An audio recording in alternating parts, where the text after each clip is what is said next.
Hello and welcome to another episode on the Public Global. I am Ajay Prakash. In today's episode, I'm going to talk about Qatar. What is Sheikh Tamim doing in India? What is the purpose of his visit? Why India is in a hurry to sign a free trade agreement with Qatar? Is it really a trade deal which is being talked about, or there is much more going on behind the scenes? It's been quite a huggy week for our Prime Minister Narendra Modi. Huggy as in English. He goes all the way to Washington where Donald Trump doesn't come out of the White House to receive Modi ji as he had been doing for the other heads of the state.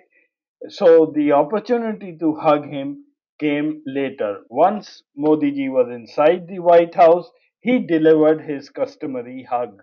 Yesterday, Modi ji got another opportunity to show his hugging skills. He went all the way to the airport to receive the Emir of Qatar, Sheikh Tamim bin Hamad Al Thani, where as soon as Al Thani came out of the aircraft, there was Modi ji and there was the hug. So the hugging, patting, and handshaking continued all through the week. He even got time to play around with the kids of Elon Musk. I'm not quite sure what Modi ji got out of his US trip, but there's one thing very clear. Elon Musk sure did get many things out of Mr. Modi. Apart from reduction in tariff of imported vehicles from 110% to 70%, probably Musk got many more assurances from Modi. Because no sooner had Modi ji landed back in New Delhi, within hours, the Tesla company started recruiting people in India. And by yesterday evening, Tesla had finalized showrooms in Delhi and Mumbai already, which only goes to show the readiness of Musk. Probably he was just waiting to meet brother Modi.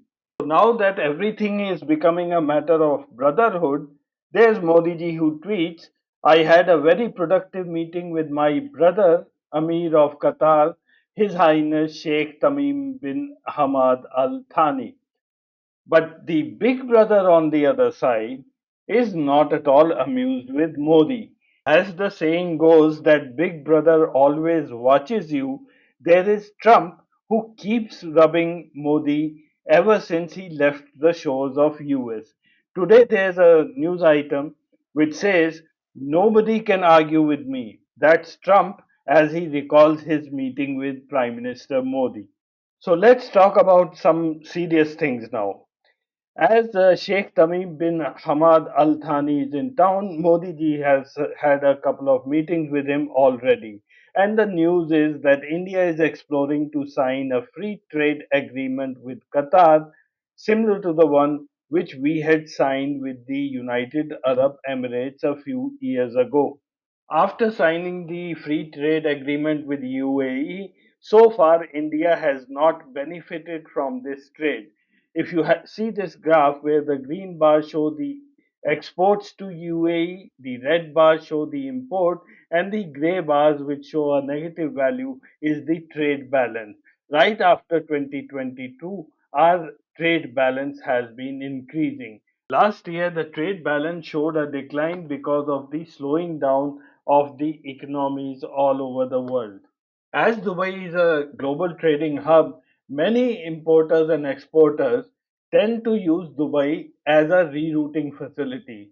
That means they sell goods first to some company in Dubai and then from there they export the good. And same thing they do while importing. Goods first come to Dubai and from there they come to India. That gives them a opportunity to play with the import or export prices. In this equation, India stands to lose.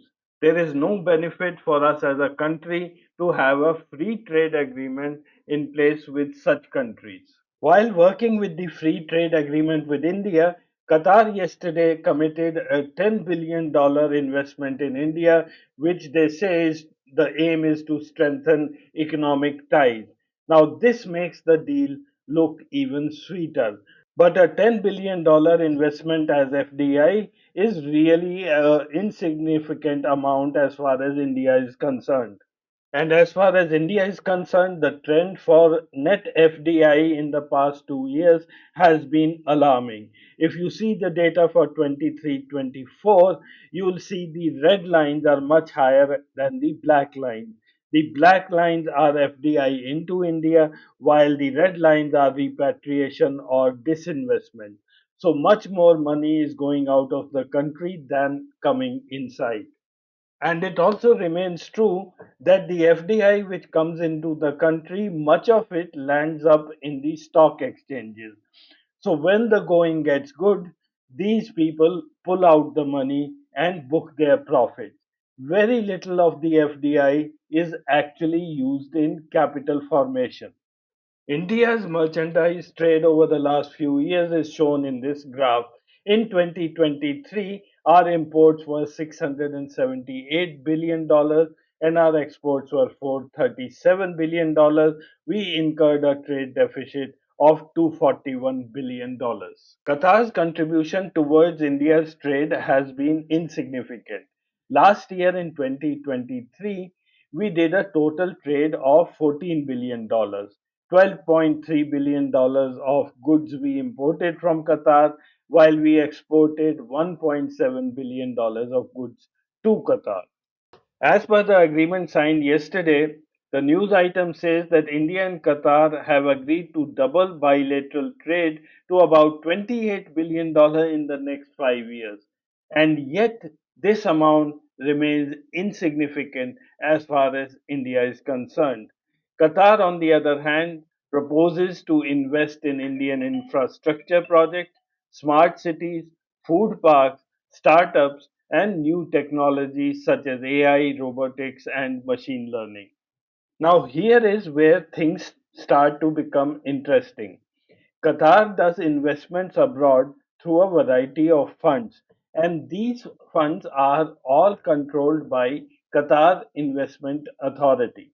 The chairman of Qatar Investment Authority is Sheikh Bandar bin Mohammed bin Saud Al Thani. He is the governor of Qatar Central Bank and the chairman for Qatar Financial Center Regulatory Authority and also the chairman of Qatar Investment Authority. The royal family in Qatar is huge. There are many brothers and sisters, and there are other prominent family members. So, the chairman of the Qatar Investment Authority, who's also the central bank governor, also figures as a prominent family member. And quite needless to say that all the investments in Qatar are controlled by the royal family. Now I am going to show you where all Qatar Investment Authority has invested in India in the past few years. So here we start and keep counting. In 2019, Qatar Investment Authority bought 25.1% stake in Adani Electricity Mumbai for rupees 3,200 crore. Adani Electricity Mumbai Ltd is said to serve over 3 million consumers spread across 400 kilometers of Mumbai and its suburbs. If you thought that QIA acquired equity worth 3,200 crores in Adani Energy, well, look at this news item. It says the total QIA investment in Adani Energy Mumbai is rupees 3,220 crores, which includes equity consideration of approximately 1,210 crores and shareholder subordinated debt of approximately 2,000 crores. While it's quite understandable to invest in equity of any Indian company, there are many foreign funds who do so. But investing in subordinated debt is quite questionable. Subordinated debt is very risky. It is a type of loan that's paid after all other corporate debts and loans are repaid in case of borrower default.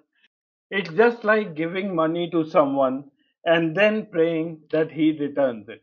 Next, in August 2023, Qatar Investment Authority bought 2.7% stake in Adani Green for 3,956 crores. Abu Dhabi Investment Authority and Qatar Investment Authority had invested in Adani Energy Solutions share sale in India up to $1 billion. Now, this deal marks Adani Group's first fundraising from equity markets after a 2.5 billion share sale was scrapped in February in 2023 following US based Hindenburg Research accusations of improper use of offshore tax havens and stock manipulation. So even though Adani may have been down at that time, he always has had friends in UAE and Qatar who were ready to back him. And of course, Modi ji's 7 trips to UAE and 2 to Qatar are very well documented. The dealings between the Qatari Investment Authority and Adani Group are not limited to India alone. Surprising that it may sound, and here's a report from the Standard published on November 12, 2024. The first offer to modernize Jomo Kenyatta International Airport in Nairobi went from a Qatari investment group. And we all know that Qatar invests only through Qatar Investment Authority. In 2009, the Qatari Investment Group estimated a value of 45.5 Kenyan shillings, the amount needed to restructure Jomo Kenyatta International Airport. The deal fell through.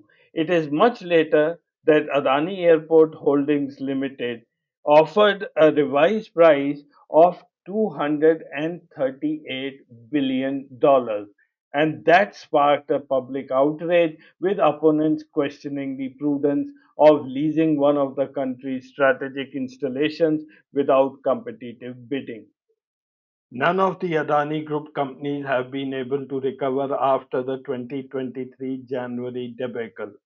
And after October last year, the share values of most of the Adani companies are showing a downward trend, which only means that people who have invested in the Adani Group may like to know what next for them.